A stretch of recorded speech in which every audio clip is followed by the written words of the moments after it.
মাছের ডিম তো আপনারা অনেকভাবে বানিয়ে দেখেছেন, একবার এভাবেও বানিয়ে দেখুন। আশা করি আপনাদের খুবই ভালো লাগবে। নমস্কার, আমি রিনা। আমার চ্যানেলে আপনাদের সবাইকে স্বাগত। আজকে আমি একটা নতুন রেসিপি নিয়ে আপনাদের কাছে আবার চলে এসেছি। আজকে বানাতে চলেছি মাছের ডিমের কারি। আপনারা এভাবে বানিয়ে দেখতে পারেন, আশা করি আপনাদের খুবই ভালো লাগবে।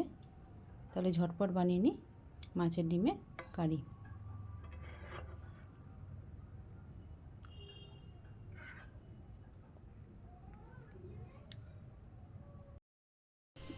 জলটাকে বসিয়ে দিয়েছি। এবারে আমি এখানে অল্প পরিমাণে লবণ দেব, দিয়ে জলটা একটু ফুটুক, তারপরে মাছের ডিমগুলো এর মধ্যে দিয়ে দেবো।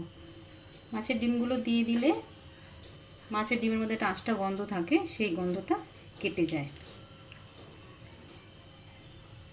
এখানে আমি রুই মাছের ডিম দিয়েছি। একটা মাছে মোটামুটি 250 গ্রামের মতো ডিম আছে। এই ডিমটাকে একটু ভালো করে, বেশিক্ষণ সেদ্ধ করব না, 2 থেকে 3 মিনিট একটু সেদ্ধ করে নামিয়ে দেব।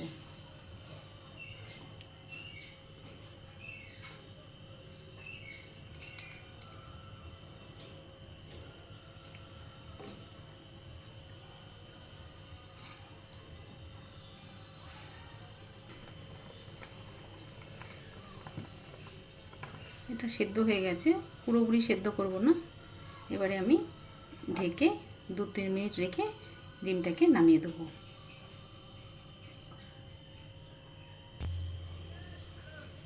এবার ডিমটাকে আমি একটু জল ঝরিয়ে নামিয়ে নেব।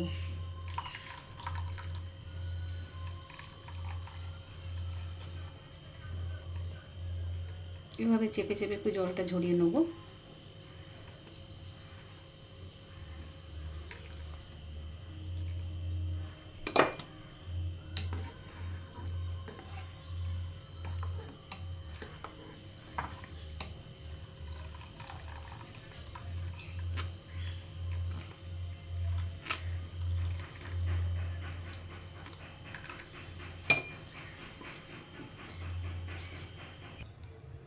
এবার আমি গ্যাসে কড়াই বসিয়ে কিছুটা তেল ঢেলে দেবো। একটু বেশি পরিমাণেই তেল দেবো বড়াটা ভাজার জন্য। তেলটা গরম হোক, ততক্ষণে আমি বড়াটা ভাজার জন্য তৈরি করে নিচ্ছি। ডিমটা ঠান্ডা হয়ে গেছে। এবারে আমি এর মধ্যে দিয়ে দেবো পেঁয়াজ কুচি। আমি এখানে 2টো পেঁয়াজ কুচিয়ে রেখেছি, এর মধ্যে একটা পেঁয়াজ দিয়ে দেবো। দিয়ে দেবো কিছু কুচনো লঙ্কা, দিয়ে দেবো অল্প পরিমাণে লবণ, কারণ লবণ আগেই সেদ্ধ করার জন্য দিয়েছিলাম। এবারে দিয়ে দেবো আদা আর রসুন বাটা 2 চামচ।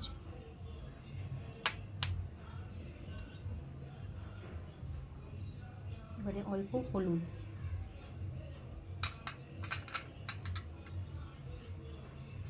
দিয়ে ভালো করে মেখে নেব।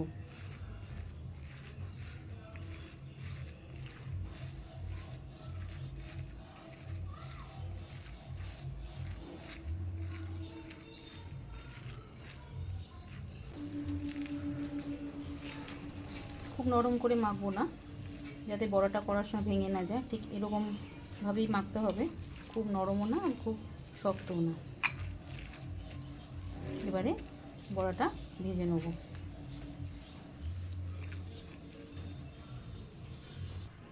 এদিকে তেলটাও গরম হয়ে গেছে, আমি বড়াগুলোকে ভেজে নেব।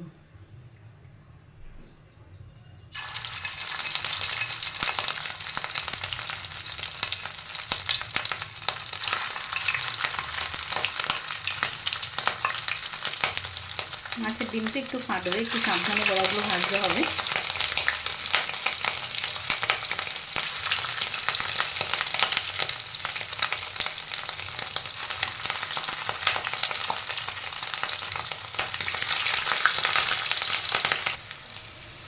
বড়াগুলোকে একটু লাল লাল করে ভেজে নিতে হবে। দুপাশে একটু ভালো করে ভেজে এবারে বড়াগুলো তুলে নেব।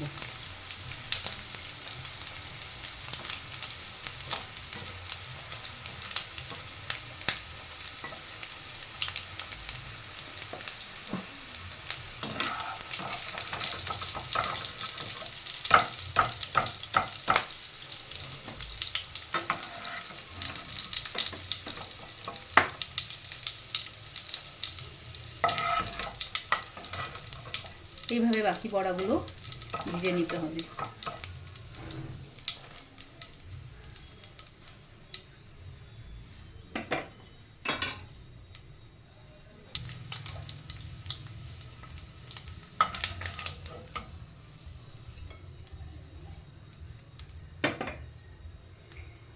এবারে এই তেলের মধ্যে আমি অল্প আলু দিয়ে দেবো। আমি যেহেতু সব মাছের গ্রেভি করবো না, সব বড়ার গ্রেভি করবো না, যার জন্য আমি অল্প আলু দিয়ে আলুটাকে আগে ভালো করে ভেজে নেব।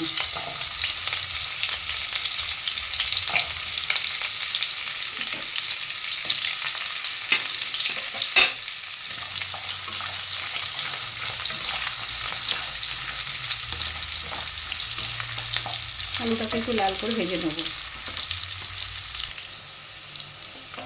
আলুগুলো লাল লাল করে ভেজে নিয়েছি, আলুগুলোকে এবার তুলে নেব।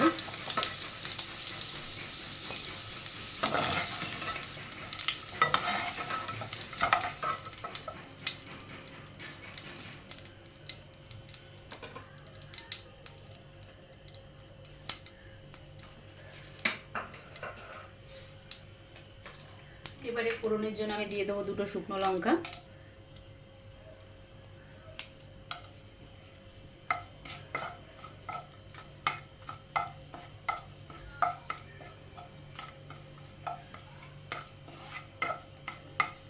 একটু হালকা ভেজে এবারে দিয়ে দেবো কালো জিরে। কালো জিরেটা দিয়ে 5 থেকে 6 সেকেন্ড একটু নাড়িয়ে এরপর আমি দিয়ে দেবো কুচনো পেঁয়াজ।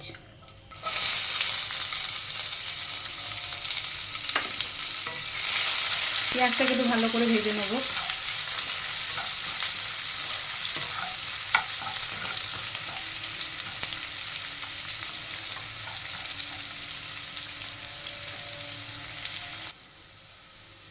এবারে দিয়ে দেবো 1 চামচ আদা আর রসুন বাটা,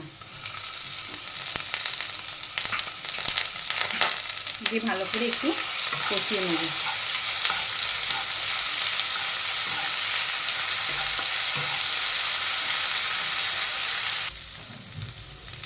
তাহলে দিয়ে দেবো একটা টমেটো কুচিয়ে রেখেছিলাম, টমেটোটা দিয়ে ভালো করে কষিয়ে নেব। টমেটোটা সেদ্ধ হওয়া পর্যন্ত একটু কষিয়ে নিতে হবে।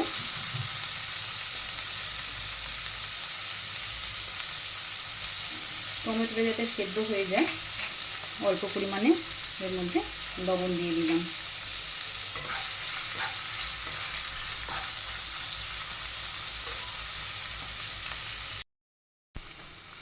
টমেটোটা সেদ্ধ হয়ে গেছে, এবার এর মধ্যে আমি কিছু মশলা দিয়ে দেবো। এখানে দিয়ে দেবো 1 চামচ জিরের গুঁড়ো,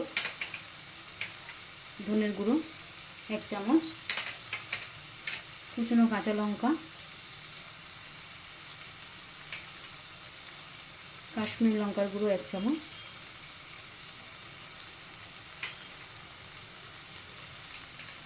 দিয়ে দেবো অল্প হলুদ আর পরিমাণ মতন লবণ, দিয়ে ভালো করে কষিয়ে নেব।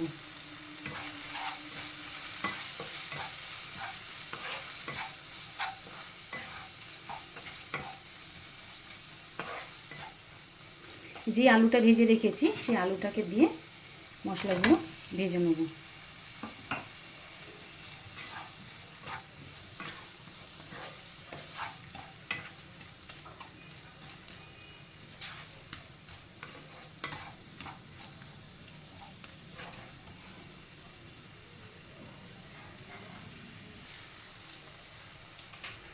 এখানে দিয়ে দেবো ঠিক অল্প পরিমাণে চিনি।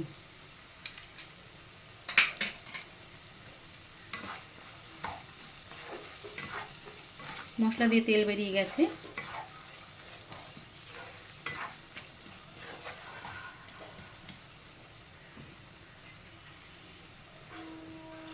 পরিমাণ মতন জল দিয়ে দেবো।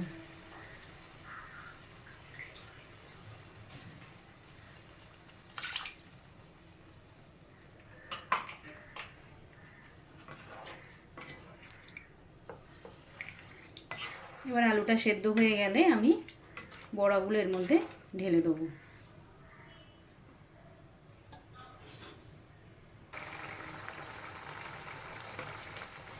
জলটা এভাবে ফুটে গেছে, এবার আমি বড়াগুলো দিয়ে দেবো।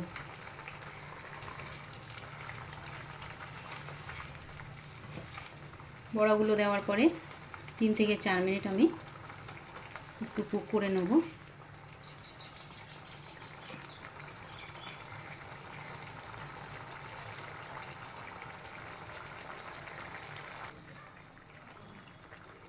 এবারে দিয়ে দেবো 1 চামচ গরম মশলা।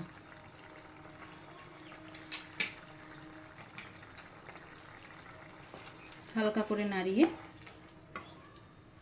3 থেকে 4 মিনিট একটু ঢেকে রেখে দেবো। তারপরে গরম গরম ভাতে পরিবেশন করব। এভাবে আপনারা বানিয়ে নিতে পারেন মাছের ডিমের কারি। আমার এই রেসিপিটি যদি আপনাদের ভালো লেগে থাকে অবশ্যই লাইক এবং চ্যানেলটিকে সাবস্ক্রাইব করে দেবেন। ভালো থাকবেন। নমস্কার।